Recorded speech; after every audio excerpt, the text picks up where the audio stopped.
ಶುಭ ಸಂಜೆ. ಶಿರಾ ತಾಲೂಕಿನ ಈ ಶಿರಾ ನಗರದಲ್ಲಿ ಶ್ರೀ ವಿವೇಕಾನಂದ ಕ್ರೀಡಾಂಗಣದಲ್ಲಿ ಭಾರತ ರತ್ನ ಸಂವಿಧಾನ ಶಿಲ್ಪಿ ಇವತ್ತು ಡಾಕ್ಟರ್ BR ಅಂಬೇಡ್ಕರ್ ಅವರ ಜಯಂತಿಯ ಪ್ರಯುಕ್ತ ಗೌತಮ್ ಪ್ರೀಮಿಯರ್ ಲೀಗನ್ನು ಈ ತಾಲೂಕಿನ ಈ ನಗರ ಪ್ರದೇಶ ಮತ್ತು ಗ್ರಾಮಾಂತರ ಪ್ರದೇಶಗಳ ಒಂದು ಯುವಕರು ಒಟ್ಟುಗೂಡಿಕೊಂಡು ಈ ಕ್ರೀಡೆಯನ್ನು ಈ ಕ್ರಿಕೆಟ್ ಟೂರ್ನಿಮೆಂಟನ್ನು ಆಯೋಜಿಸಿದ್ದಾರೆ. ಅವರು ತುಂಬ ಚೆನ್ನಾಗಿ ಆಯೋಜಿಸಿದ್ದಾರೆ.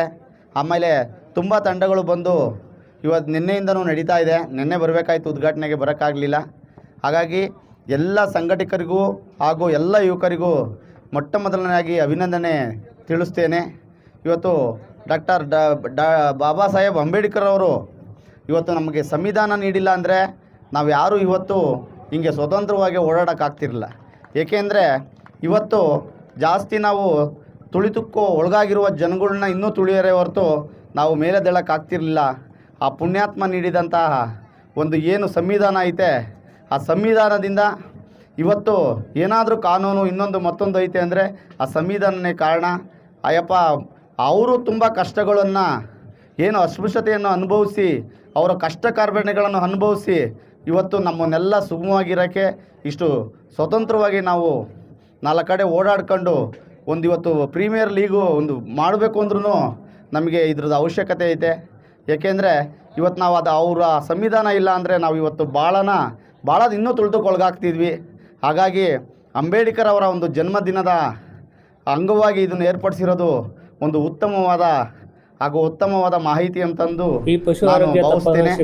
ಇಂದು ಈ ಎಲ್ಲ ತಂಡಗಳಿಗೂ ಶುಭವಾಗಲಿ. ಹುಡುಗರು ಮುಂದಿನ ದಿನಗಳಲ್ಲಿ ಒಳ್ಳೊಳ್ಳೆ ಪಂದ್ಯಾವಳಿಗಳನ್ನು ಆಯೋಜಿಸಿ ಕ್ರೀಡೆಗೆ ಪ್ರೋತ್ಸಾಹಿಸಲಿ. ಇವತ್ತು ಯಾರ ಹಣೆ ಬರದಲ್ಲಿ ಏನೈತೆ ಅಂತ ಗೊತ್ತಿಲ್ಲ. ಇವತ್ತೆಲ್ಲ ಏನು ನಮ್ಮ ಭಾರತ ತಂಡದಲ್ಲಿ ಕ್ರಿಕೆಟ್ ಪ್ಲೇಯರ್ಗಳಾಗಿದ್ದಾರೆ. ಇವತ್ತು ಆಲ್ಮೋಸ್ಟ್ ಅಲ್ಲೆಲ್ಲ ಈ ತರ ನಮ್ಮಂತ ಬಯಲು ಪ್ರದೇಶ ಅಥವಾ ಇನ್ನೊಂದು ಕಡೆ ಇಂಥ ಪ್ರದೇಶಗಳಿಂದ ಬಂದಂತಹ ವ್ಯಕ್ತಿಗಳೇ ಇವತ್ತು ಕ್ರಿಕೆಟರ್ಸ್ ಆಗಿರ್ಬೋದು. ಇವತ್ತು ನಮ್ಮ ತಾಲೂಕಿನಲ್ಲಿ ತಾಲೂಕು ಮಟ್ಟದಲ್ಲಿರ್ಬೋದು, ಜಿಲ್ಲಾ ಮಟ್ಟಕ್ಕೆ ಹೋಗ್ಬೋದು, ರಾಜ್ಯ ಮಟ್ಟಕ್ಕೆ ಹೋಗ್ಬೋದು, ರಾಷ್ಟ್ರ ಮಟ್ಟಕ್ಕೆ ಹೋಗ್ಬೋದು. ಯಾರು ಹೇಳಕ್ ಬರಲ್ಲ ಎಲ್ಲಿ ಪ್ರತಿಭೆಗಳು ಅಡಿಕೊಳ್ಳಿರ್ತವೆ ಅಂತ ನಮಗೆ ಗೊತ್ತಾಗಲ್ಲ. ಯಾಕೆಂದರೆ ಇಂಥ ಟೂರ್ನಿಗಳನ್ನು ಆಯೋಜಿಸಿದಾಗ ಮಾತ್ರ ನಮಗೆ ಗೊತ್ತಾಗುತ್ತೆ ಇವರು ಇಂಥ ಪ್ರತಿಭೆಗಳು ಇಂಥವು ಇದ್ದಾವೆ ಅಂತ ನಮಗೆ ಗೊತ್ತಾಗುತ್ತೆ. ಹಾಗಾಗಿ ಎಲ್ಲ ಆಯೋಜಕರಿಗೂ ನಮ್ಮನ್ನು ಕರೆಸಿ ಮಾತಾಡೋಕ್ಕೆ ಅವಕಾಶ ಮಾಡಿಕೊಟ್ಟಂಥ ಎಲ್ಲ ಯುವಕರಿಗೂ ತುಂಬ ಹೃದಯ ಧನ್ಯವಾದಗಳನ್ನು ತಿಳಿಸುತ್ತಾ ನಾನು ವರ್ಷದಿಂದ ಈ ಜಾಗದಲ್ಲಿ ಆಟ ಆಡ್ತಿದ್ದೆಲ್ಲ ನೆನಪಾಗುತ್ತೆ. ಆದರೂ ನಾನು ಈ ಸಂದರ್ಭದಲ್ಲಿ ಒಬ್ಬ ವ್ಯಕ್ತಿನ ನೆನೆಸ್ಕೊತೀನಿ. ಯಾಕೆಂತಂದರೆ ನೀವು ಅಂಬೇಡ್ಕರ್ ಕಪ್ ಅಂತ ಹೆಸರಿಟ್ಟಿದ್ದೀರ ತಿಪ್ಪಣ್ಣ. ಫಸ್ಟು ನಾವು ಇಲ್ಲಿ ಆಡಬೇಕಾದ್ರೆ ಏನು 2099-2000ನೇ ದಶಕದಲ್ಲಿ ಮೊದಲನೇ ಬಾರಿ ಜೈ ಭೀಮ್ ಕಪ್ ಅಂತ ಏನಾದರೂ ಏರ್ಪಡಿಸಿದಂಥ ವ್ಯಕ್ತಿ ಯಾರಪ್ಪ ಅಂದರೆ ದಿವಂಗತ ರಾಜಣ್ಣನವರು, ರಂಗಕರ್ಮಿ ರಾಜಣ್ಣನವರು. ಇವತ್ತು ಅವ್ರು ಇಲ್ಲ, ಇಲ್ಲಿ ನಮ್ಮ ಜೊತೆ ಇಲ್ಲ. ನಿಜವಾಗ್ಲೂ ಅವ್ರನ್ನ ನೆನೆಸ್ತೀನಿ. ಯಾಕೆ ಅಂತಂದರೆ ಆ ಮನುಷ್ಯನಿಗೆ ಕ್ರಿಕೆಟ್ ಬಗ್ಗೆ ಎಷ್ಟು ಆಸಕ್ತಿ ಇತ್ತಪ್ಪ ಅಂತಂದರೆ, ನಿಮ್ಗೆ ಯಾರಿಗಾದ್ರೂ ನೆನಪಿಲ್ವೋ, ನಿಮ್ಮ ರಂಗನಾಥ್ ನಗರ ಟೀಮ್ ಹೆಸರು ಬಂದು LRCC, Shri Lakshmi Ranganatha cricket club ಅಂತೇಳಿ ಹೆಸರಿಟ್ಕೊಂಡು LRCC ಅನ್ನೋ ಟೀಮಿಂದ ಫಸ್ಟು ಜೈ ಭೀಮ್ ಕಪ್ ಅಂತ ಆಡಿಸಿದ್ದು 25 ವರ್ಷದಿಂದ ರಂಗನಾಥ್ ಅಣ್ಣ. ಇವತ್ತು ಆ ವ್ಯಕ್ತಿನ ನಾನು ಇಲ್ಲಿ ಸ್ಮರಿಸ್ತೀನಿ. ಯಾಕೆಂತಂದರೆ ಆ ಟೂರ್ನಮೆಂಟಲ್ಲಿ ನಾನು ಕೂಡ ಆಡಿದ್ದೆ. ನಾವು ಕೂಡ ಅವತ್ತು ಫೈನಲ್ಗೆ ಹೋಗಿದ್ವಿ. ನಾವು BYCC ಟೀಮಿಂದ ಆಡಿದ್ವಿ. ಅಂಥ ವ್ಯಕ್ತಿ ಇವತ್ತು ನಮ್ಮ ಮುಂದೆ ಇಲ್ಲ. ಖಂಡಿತ ಇವತ್ತು ಅದನ್ನು ಸ್ಮರಿಸೋಣ. ಯಾಕೆಂದರೆ ಅವತ್ತಿನ ದಿನ ಅವ್ರುಗಳು ಕೇವಲ 10,000-5,000 ರೂಪಾಯಿ ಪ್ರೈಸ್ ಅವತ್ತು. ಇವತ್ತು ನಿಮಗೆ ತುಂಬಾ ದೊಡ್ಡ ಮೊತ್ತ ಪ್ರೈಸ್ ಸಿಗ್ತಿದೆ. ಅವತ್ತೊಂದು ಟೂರ್ನಮೆಂಟ್ ಅಂದರೆ 10,000-5,000 ರೂಪಾಯಿ. First prize 10,000, second prize 5,000. ಈ ಮೊತ್ತಕ್ಕೆ ಟೂರ್ನಮೆಂಟ್ ಆಡ್ತಿದ್ರು. ಇಡೀ ಜಿಲ್ಲೆಯಿಂದ ಬರ್ತಿದ್ವು ಟೀಮ್ಗಳು. ರಾಕ್ ಟೀಮ್ ಆಗ್ಬೋದು, ದಾವಣಗೆರೆ ಆಗ್ಬೋದು, ಹರಿಯಬೆ ಟೀಮ್ಗಳು, ಹಿರಿಯೂರು ಟೀಮ್ಗಳು, ತುಮಕೂರು ಟೀಮ್ಗಳು ತುಂಬಾ ಬರ್ತಿದ್ವು. ಬೆಂಗಳೂರಿಂದ ಎಲ್ಲ ಟೀಮ್ಗಳು ಬರ್ತಿದ್ವು. ಮೊದಲನೇದು 10,000 ರೂಪಾಯಿ ಪ್ರೈಸ್ ಇಟ್ಟು ಯಾವಾಗ ಆಡಿಸಿದ್ರಪ್ಪ ಅಂದರೆ 2001ರಲ್ಲಿ YCA ಕ್ರಿಕೆಟರ್ಸ್ ಅಂತೇಳಿ ಇವತ್ತು ನಮ್ಮ ತಾಲೂಕ್ ಪಂಚಾಯತಿ ಅನಿಲಣ್ಣ, ಗೋವಿಂದಣ್ಣ ಇವರೆಲ್ಲ ಏನಿದ್ರು ಅವರೇ ಫಸ್ಟ್ ಟೈಮ್ ಸಿರಾದಲ್ಲಿ 10,000 ರೂಪಾಯಿ ಪ್ರೈಸ್ ಇಟ್ಟು ಒಂದು ಕ್ರಿಕೆಟ್ ಟೂರ್ನಮೆಂಟ್ ಆಡಿಸಿದ್ರು. ಅದು ರಾಜ್ಯ ಮಟ್ಟದ ಟೂರ್ನಮೆಂಟ್ ಆಡಿತ್ತು. ಅದರಲ್ಲಿ ಬೆಂಗಳೂರಿನ ಜೈ ಕರ್ನಾಟಕ ತಂಡದವರು ವಿನ್ನರ್ಸ್ ಆಗಿದ್ದರು, ನಮ್ಮ BYCC ತಂಡದವರು ರನ್ನರ್ಸ್ ಆಗಿದ್ದರು. ಸೊ ಈ ಥರ ಕ್ರಿಕೆಟ್ ಇತಿಹಾಸ ಹೋಗ್ತಾ ಹೋದರೆ ಶಿರಾ ತುಂಬಾ ಕ್ರಿಕೆಟ್ನಲ್ಲಿ ತುಂಬಾ ಪಳಗಿರ್ತಕ್ಕಂಥದ್ದು.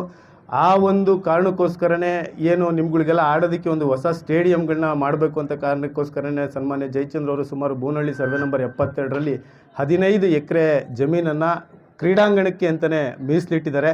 ಮುಂದಿನ ದಿನಗಳಲ್ಲಿ ನಿಮಗೆ ಒಳ್ಳೆಯ ಒಂದು ವೈಭವಿತ ಕ್ರೀಡಾಂಗಣ ಸಿಗುತ್ತೆ.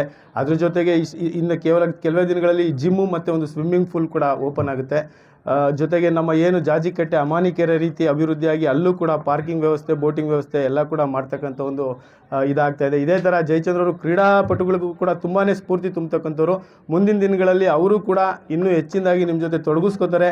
ನಿಮ್ಗಳಿಗೆ ಏನೇ ಕೊರತೆ ಇದ್ದರೂ ಖಂಡಿತ ಅವರು ನೆರವೇರಿಸ್ಕೊಡ್ತಾರೆ ಅಂತಕ್ಕಂಥದ್ದನ್ನ ಈ ವೇದಿಕೆ ಮುಖಾಂತರ ಹೇಳಿ ನಿಮ್ಮೆಲ್ರಿಗೂ ಶುಭ ಹಾರೈಸ್ತಾ ಇಂಥ ಒಂದು ಟೂರ್ನಮೆಂಟ್ಗಳು ಯಾವಾಗಲೂ ನಡೀತಾ ಇರಲಿ.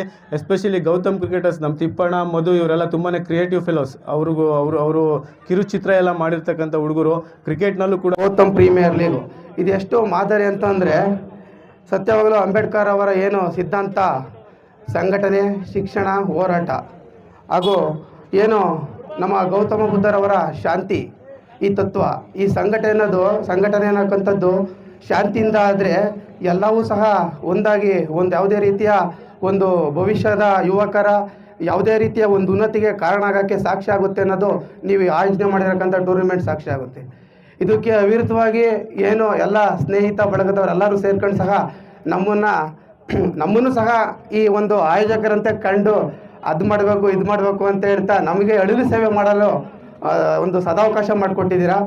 ನಾವಿವತ್ತು ಯಾವುದೋ ಒಂದು ಪುಣ್ಯ ಕೆಲಸಕ್ಕೆ ಒಂದು ಆ್ಯಡ್ ಆಗೈತೆ ಅಂತಂದರೆ ಈ ಅರ್ಥಗರ್ಭಿತವಾದ ಈ ಸಂದರ್ಭಕ್ಕೆ ನಾವೊಂದೆರಡು ಮಾತಾಡಲಿಕ್ಕೆ ಈ ಗೌತಮ ಪ್ರೀಮಿಯರ್ ಲೀಗು ಇದು ಕೇಳಲಿಕ್ಕೆ ಒಂಥರ ಸಂತೋಷ ಆಗುತ್ತೆ.